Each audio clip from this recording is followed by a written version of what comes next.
Hello, friends. Stacy Anfinson here with your Tar Report Market Update, doing this November 7th in 2023.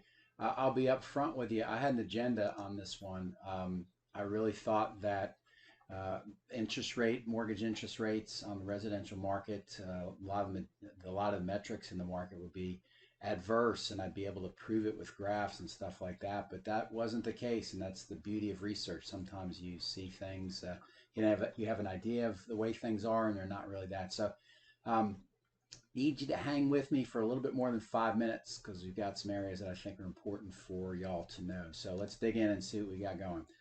Well, here's our not pretty graph in terms of what's going on this year. We started out, this is the national average for a 30-year fixed rate mortgage by month. We started out at 6.15 in January, went down to 6.09 in February, bumped up to 6.73 in March, then down to 6.27 in April. And then since April, we've gone from 6.27 to 7.76.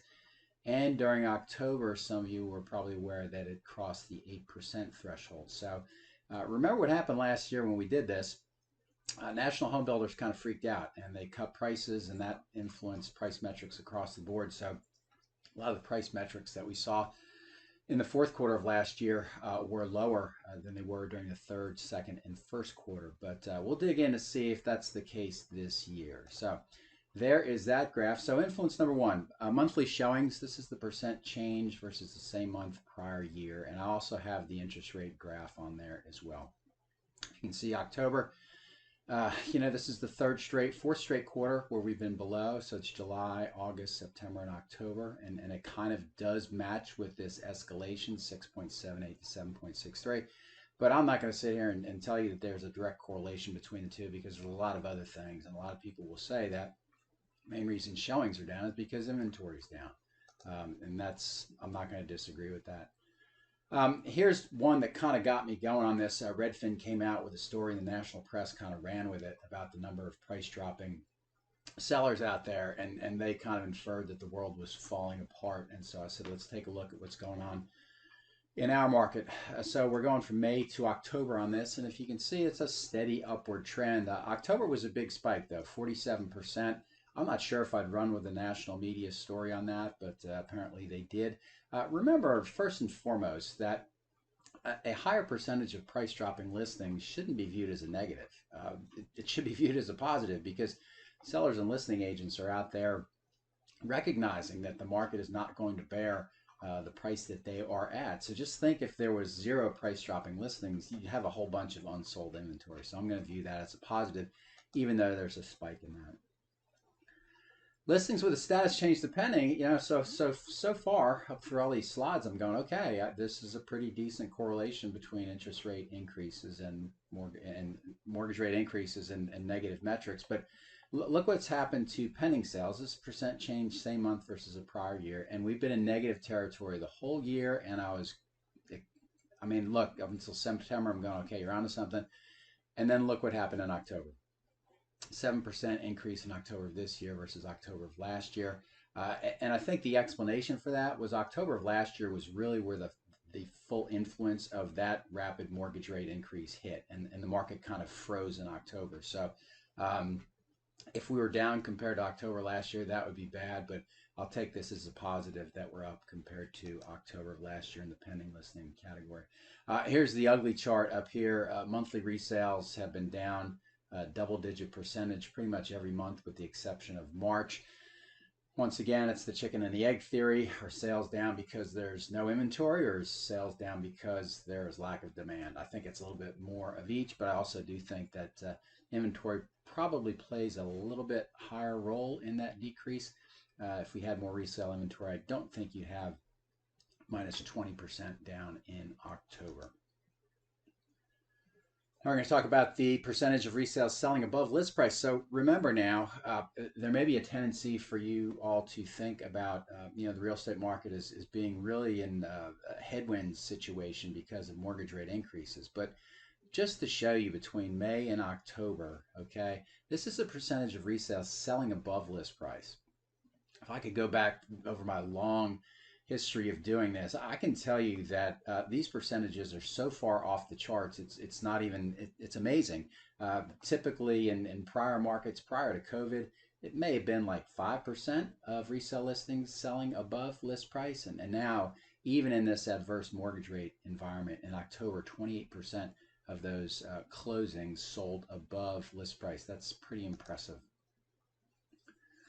Now I thought, okay, let's look at the people that are probably most sensitive to interest rate increases, and those are typically the FHA or VA. And I thought, okay, I'm onto something here. I should be able to find it. So we looked at May of 2023 versus May of 2022, and I did that for each month between May and October. And look at how good the gold is doing. So you're up in May, you're up in June, you're up in July, up in August. Now you've been pretty flat in the last 2 months. Is that an adverse effect of the interest rates? Maybe, but I would have assumed that this number would have been dramatically lower if interest rates were having that negative of an impact on that. So I'm going to take that as a positive. Now, one of the zip codes where I do a lot of work in is Wendell, which is 27591. And so I said, let's take a look at some price metrics there, because if you're not familiar with Wake County, we have the central core, and then we have perimeter towns, eastern part of the county, which is Knightdale, Wendell, and Zebulon. Typically where new construction, we'll call it affordable housing in our market, although if you look at 438, 105 is the sales price, you're trying to scratch your head as saying, how can that be affordable? But that's kind of where the market is in terms of a price standpoint today. So we looked at what was going on out there. So here's 822 versus 10 of 22. Median sales price in Wendell was 496, and then we start out in the most recent 4 quarters. We're at 438 for the most recent 90-day period, coming down from 480.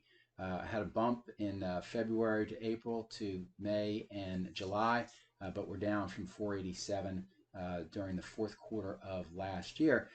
In my opinion, number one reason for that is found with this statistic over here. 79% of month-end Wendell inventory is new construction. So if you're trying to market a resale in a submarket that has a high percentage of new construction, please be aware of the presence of new construction. If it's a lot of it, you're going to have to react to that.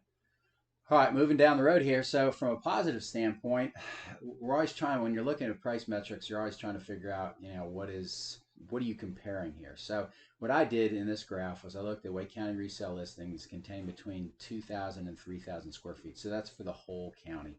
And I used that same period that we did for Wendell, and you said that this same period a year ago we were at 218, and we're at 218 here. And you can see we've actually come up from the 4th quarter of last year, 200 to 205 to 217 to 218.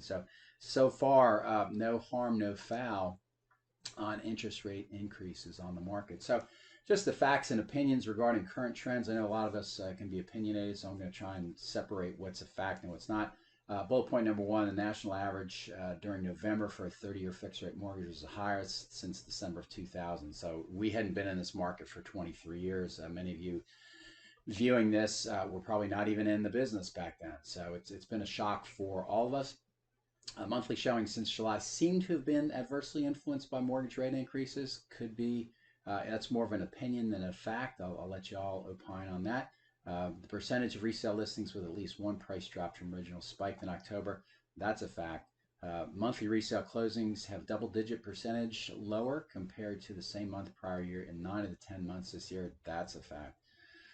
Price metrics in zip codes with lower priced housing appear to be adversely influenced as these buyers are most sensitive to interest rate levels. I'm going to go with opinion on that.